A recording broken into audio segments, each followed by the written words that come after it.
pemirsa dimanapun Anda berada, kita akan belajar tentang masalah sedekah. Ya, khususnya ini sedekah itu adalah amalannya wanita. Jadi amalan yang paling utama buat perempuan itu adalah sedekah. Suatu ketika Nabi Muhammad SAW diminta oleh kaum wanita untuk ceramah khusus. Karena Rasulullah SAW seperti kalau kata orang Jawa dipek gitu ya, dimiliki hanya oleh kaum pria. Yang wanita nggak punya kesempatan untuk privat, untuk khusus dengan Nabi Muhammad SAW. Makanya minta, ya Rasulullah, tolong beri kami waktu khusus, jadi ceramah hanya untuk kami, yang laki-laki nggak ada gitu. Maka saat itulah Nabi SAW mengajak Sayyidina Bilal radhiyallahu anhu. Nah, ceramah Nabi SAW, sekalinya ceramah di hadapan perempuan, Rasulullah mengatakan, sesungguhnya penghuni neraka terbanyak adalah wanita. Penghuni surga terbanyak juga wanita. Jadi wanita itu penghuni surga terbanyak, juga penghuni neraka terbanyak. Nah, di situ Rasul ngasih amalan biar selamat dari neraka nih, biar perempuan tidak masuk neraka. Yang pertama itu perempuan yang menyebabkan masuk neraka adalah sering mengucapkan kalimat-kalimat yang tidak baik. Kalau lagi marah itu keluarnya biasanya nggak terkontrol. Kemudian suka melupakan jasa suami.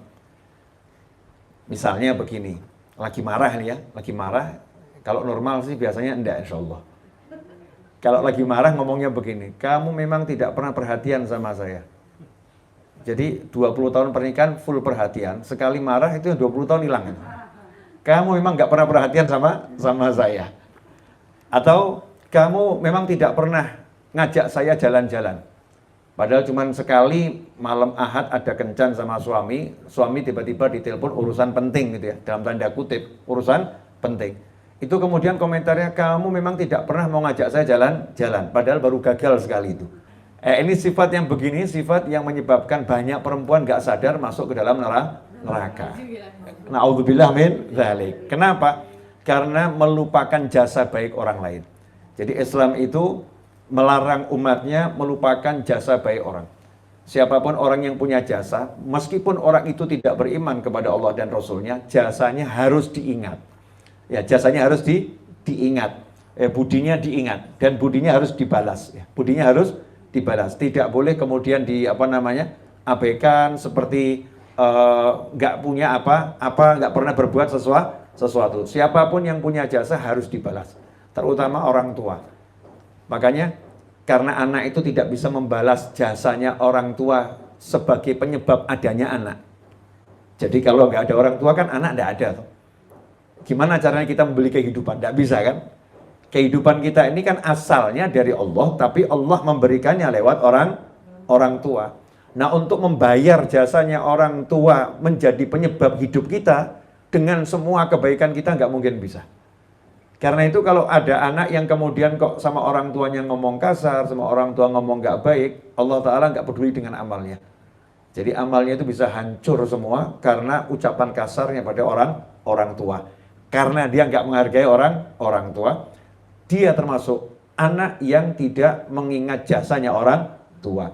Sampai-sampai Allah mengatakan dalam Al-Quran, kalian jangan menyekutukan aku dengan suatu apapun.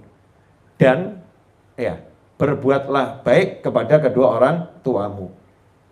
Selama mereka tidak mengajak kamu kufur, pokoknya wajib berbuat baik. Jadi orang tua yang sekalipun ngajak kufur sekalipun, tetap pergaulilah keduanya dengan pergaulan yang baik. Tetap harus bicaranya baik, walaupun orang tuanya jahat. Tidak ada alasan buat anak, orang tua saya jahat, orang tua saya nggak iman sama Allah. Nggak ada alasannya. Orang tuamu model seperti apapun, modelmu harus baik. Ya, modelmu harus baik.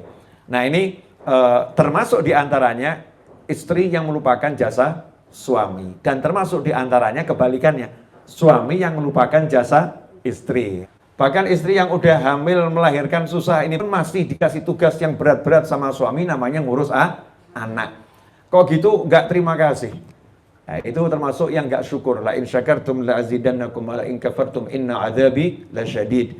Kalau kalian syukur pasti aku tambah. Kalian kufur nikmatku, ingat sesungguhnya siksaku teramat pedih.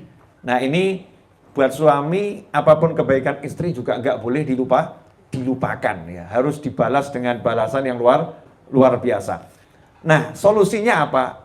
Nabi SAW memberikan solusi adalah agar wanita banyak sodakoh, banyak bersedekah. Sedekah ini akan menyebabkan cintanya Allah dan menghapuskan banyak dosa, menghindarkan banyak bencana.